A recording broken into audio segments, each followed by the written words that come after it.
Casey and Meygan.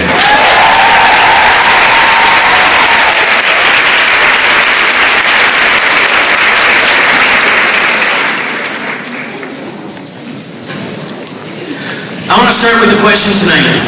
What is the most important relationship that you will have on this earth? There are many relationships that will demand your time and attention. Your coworkers, your friends, your mom's mamas, your kids. But the number one relationship you will have on this earth is between you and your spouse. And it all started like this. You're dating this person, you're like, man, this is super fun. Let's do this forever. And on your wedding day, you made a promise to make them a priority. Babe, I remember our wedding day. There was so much anticipation, so much excitement. And I got to stand in front of all these most important people in our lives, and I said, I, Casey, give myself to you, Meygan, to love, honor, and cherish.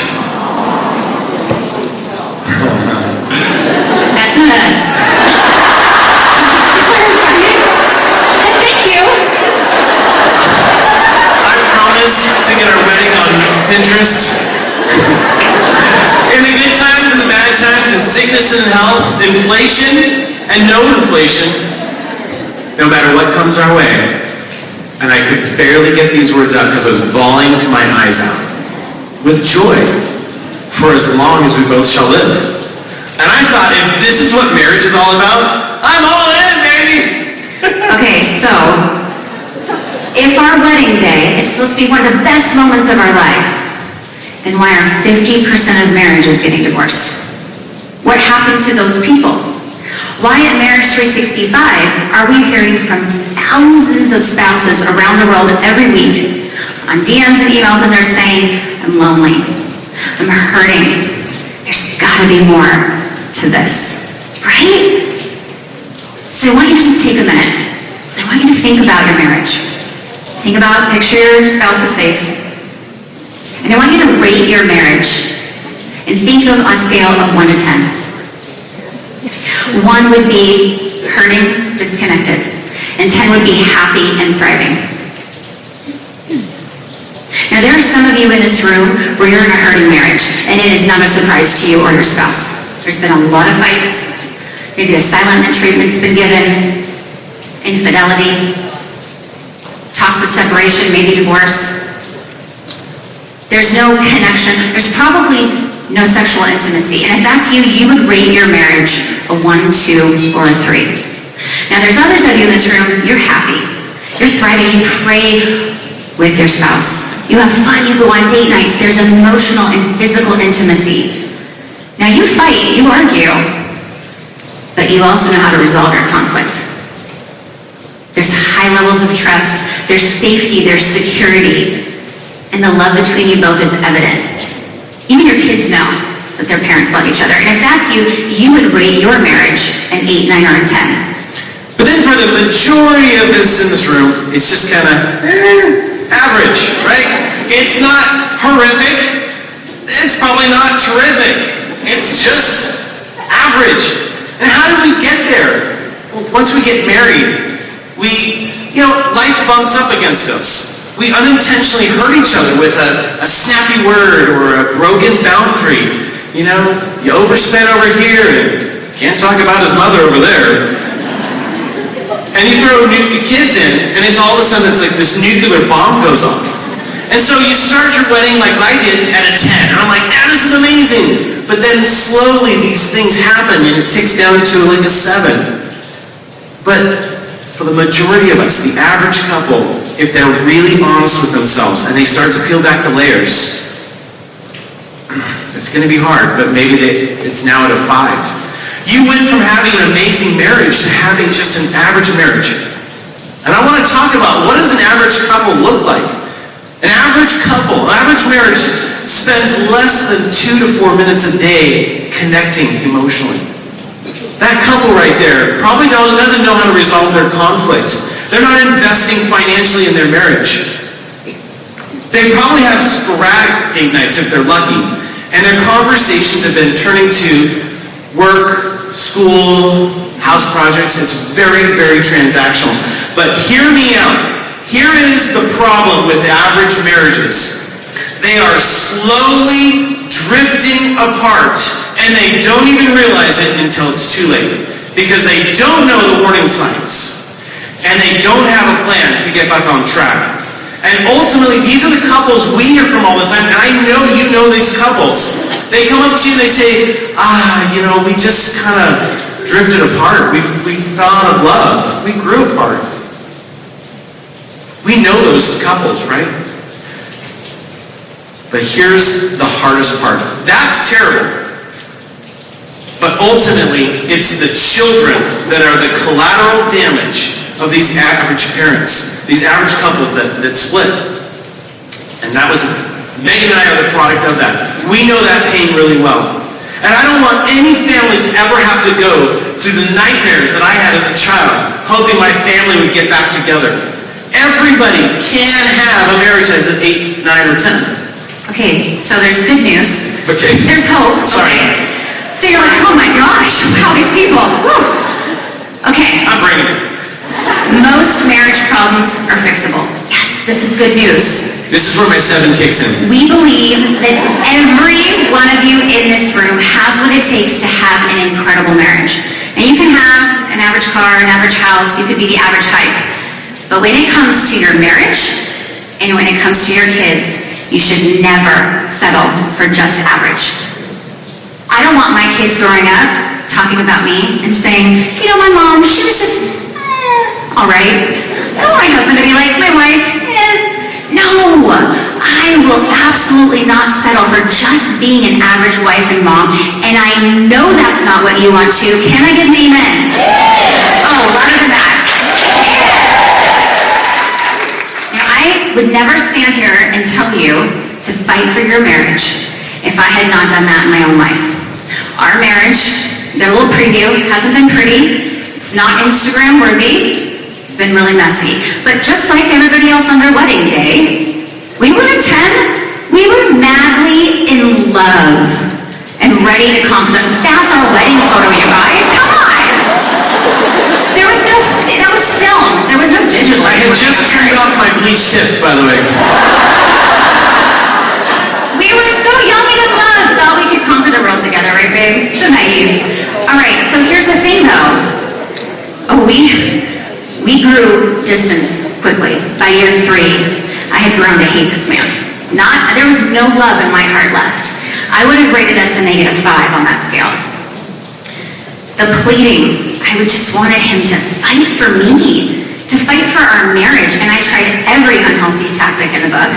I nagged, I complained, I gave a silent treatment, I withheld sex, I criticized, I slammed doors. You said you're just too tired. I made every excuse in the book to withhold sex. I was not happy. And I ended up asking for a divorce. And he said, nope. And so I found myself in the therapist's office all by myself, because he wouldn't go with me. I already begged and tried for that. And I remember this moment in my life, and I know all of us have these moments, but it was the lowest in my life. I had no hope, no more love, true hatred towards him. I'm telling her all about my marriage, and I'm sobbing uncontrollably, and she says, I remember her couch color was maroon. I'll never forget that. And she said, Casey's not here, but you are. And I can show you how to be the healthiest wife you can possibly be. Because you don't have control over what he does. The only person you have control over is yourself. And then she said, if you want to make a better marriage, make a better you. And that's what I did for 13 months. I stopped worrying about what he was doing or not doing and focused on me. I learned to communicate. I got healthy. I started practicing self-care. I was able to forgive him and let go of the pain and the hurt I was holding on to. And he wasn't even apologizing. He wasn't even sorry. I apologized. I set healthy boundaries. Because no matter what was going to happen in my marriage, I was not going to settle for just being an average wife. Wow. Now, when I see a picture of our wedding, I see a picture of a ticking time bomb. Because between my mom's 6 marriages, I had no clue what, 6, right? We heard some, what? Yes, you heard that correctly, 6. She's not a celebrity, so don't look her up. Okay. Now, listen, I had no clue what a healthy relationship looked like. I had 0 communication skills. I didn't know how to handle my emotions, let alone hers. And of course, we suffered in silence. I was a youth pastor. Who was I going to tell? So adding that religious guilt and shame, I thought we were doomed. Until I saw Meygan transform before my eyes into a healthy person, into this healthy wife who had clear boundaries, knew how to communicate what she needed. And she knew her struggles. She was working on those struggles. And over those 13 months, I saw this once hard edge begin to soften. I remember there was this time, I was super pissed off. I'm coming at her with a bunch of anger. And that's actually what he looks like when he's angry. It's very exaggerated. Yeah, I can't hide my nonverbal. I get it. Anyway, so I'm like coming at her like a steam train. She looks at me, she says, "Oh, honey, I can tell you're very upset. I'd really love to hear what you have to say. I'm going to take a moment to step outside, let you cool down. When I come back, we can talk in a very healthy manner." I was like, what? First, I lost my sparring partner, okay? I'm like, give me something here. But unfortunately, what had happened was, like a mirror, it became very clear who was the unhealthy spouse. It became very, very clear. And I wanted that courage. I wanted that confidence that came out of her. And Meygan wasn't going to settle for being just an average wife. And it gave me the inspiration and the hope that, you know what, I don't want to settle for just being an average husband. And I'm going to tell you, Meygan and I were able to rebuild our marriage. And it took time. It did not happen overnight. And there was a lot of pride in this heart that had to be broken. There was a lot of bad habits. Yes. Was that? I was trying to break it. Oh. I did it the unhealthy way first, and then I did the healthy way. Maybe should I jump off stage? Is she coming after me? She's like, you're reliving some of the pain. Yes! I'm so glad that you admitted you were prideful. You mean you don't want to have to tell your spouse that they're being prideful. Yeah. You want them to admit it on their own. Can I get an amen? Yeah. But I will say, after years of working on our marriage, we began to realize, you know what? We're actually better together. We're stronger together.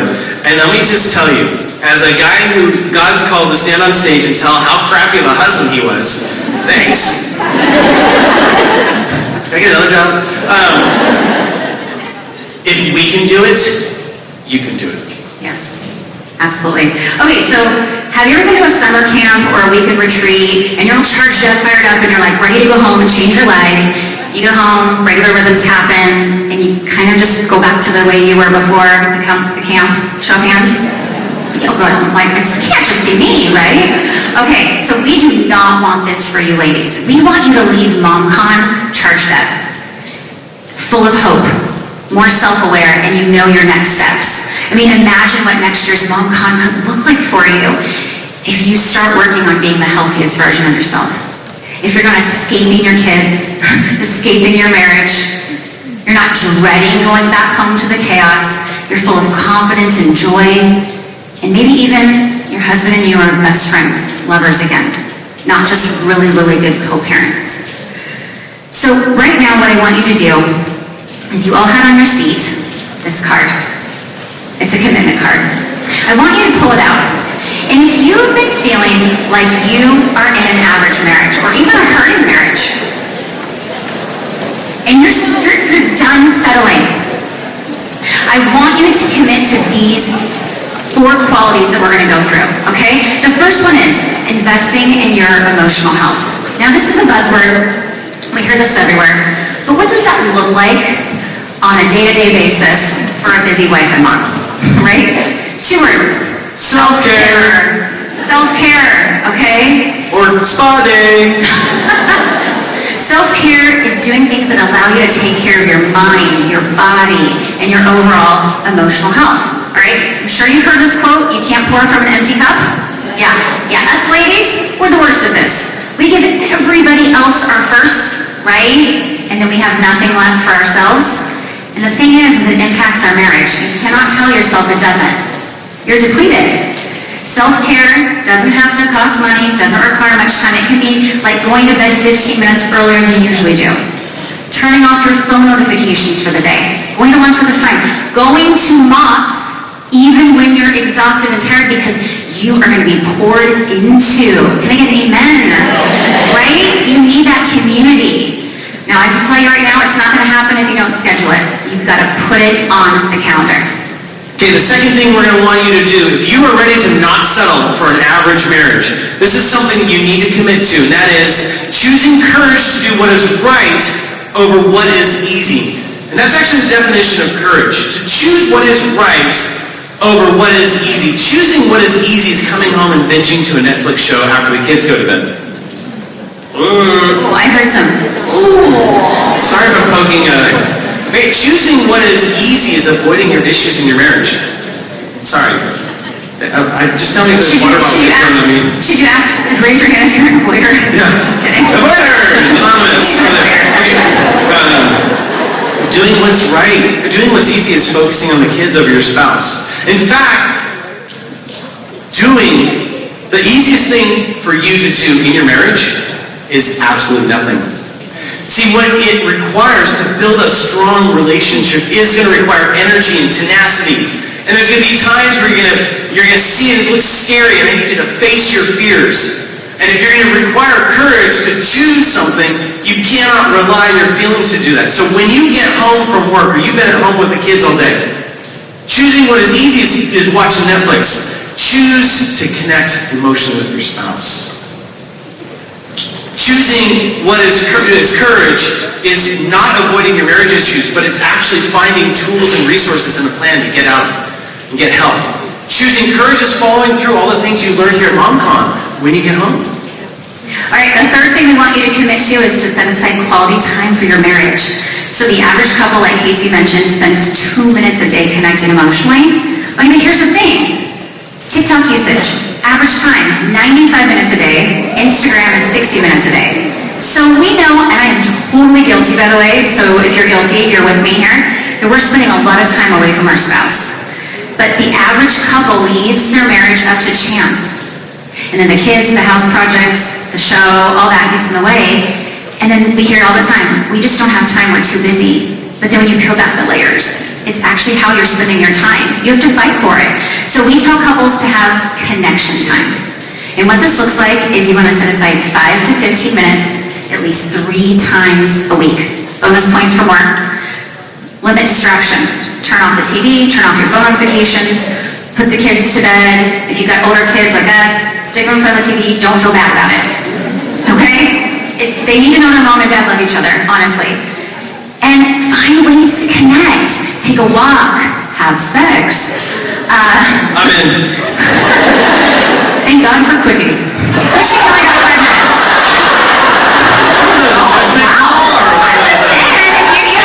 Oh, yeah. There's a room full of people. I said the quiet part out loud, geez. 5 minutes is better than no minutes. Saying, all right. But 5, okay, you can play a game, okay, whatever you do, but find connection. Hey, I go back to the scheduling thing. It's not going to happen if you don't put it in your calendar. You've got to put it in your calendar, okay? Okay, and then lastly, we want you to commit to creating a realistic plan for your marriage. Now, let me just tell you, when we were first married, I was a youth pastor, and I got all super spiritual, and I was like, all right, Jesus, all right, I'm going to be very intense in my prayer. Lord, I'm praying for a perfect wife. Lord, I pray that she would become a great chef and she would initiate sex like 10 times a day. And I'm praying all this pain away. I was looking for a bailout. That was my plan. Hope. And hope is not a strategy. I was looking for a bailout without me having to do anything for my marriage. And that's not how marriage works. That's not how it works. The average couple wants a healthy marriage, they just don't have a plan to go get it. And so here's a couple ideas to think about. maybe sign up for that marriage class that the church is offering. Maybe it's time for you to find a good restaurant, a new restaurant that's opening up, book that babysitter, and schedule that date night. Don't let it just happen. Come check out the Marriage 365 booth. We've got tons of tools and resources that can get you back on track. Maybe you're here and you're hearing my story and you're going, oh man, I think I am avoiding a lot of my childhood baggage. Go book the therapist. Start the journey of processing it, right? Or maybe you're overcommitted and too busy to even spend time in your marriage. Maybe tonight it's time for you to write a list of things you can say no to so you can say yes to your marriage. I love that. All right, so what we're going to do is take our commitment card, okay? Hopefully you have a pen. If not, you can do this after. But if you've got a pen, there's power in putting our name on something, right? And committing to it. And that's what we're going to ask you to do. We want you to put your name on this. Today's date is September 9th, 2022. And if you are tired of settling, you do not want to be just an average wife, commit to this. Commit to these 4 things. Don't wait until you feel like it. Don't wait, oh, well, things will just have to kind of calm down in 6 months. It's never going to happen, we can tell you that. Do it for yourself. By signing this, you are saying, I am no longer going to settle for just an average marriage. I am no longer putting my marriage on the back burner. I'm no longer going to wait for my husband to initiate. I am doing this for myself. I am doing this for my kids. I am doing this for this next generation. And if that is you, if you are here right now and ready to say, I'm not willing to settle for just having an average marriage, I want to have an amazing marriage, I want you to put some action behind this commitment. I would love for you to stand to your feet right now to show your friends and your family that you are not willing to settle for just an average marriage. That's right. Cheer each other on. This is really important, you guys. You know the times we live in. You know the times we live in. Listen to me very carefully. Our goal at Marriage 365 is to impact 1 million marriages. And I say 2,000 ladies that are going to go out and be able to multiply that impact. Because you're standing to your feet saying, I'm doing it for me. Because if you want to make a better marriage, Make a better you. yeah. Okay, so Casey needs participation. He loves hallelujahs, amens. So he's going to say... I'm 7, that's right. Enneagram 7s? We'll see you in the back. You guys will be out tonight on the town. Wow. Okay, so he's going to... Oh, stay standing. Stay standing for those of you. Come on. They're getting your stretches on. All right, Here you go, ready? he's going to say, if you want to make a better marriage, you're going to say, make a better you. You ready? You ready? Let's hear San Diego.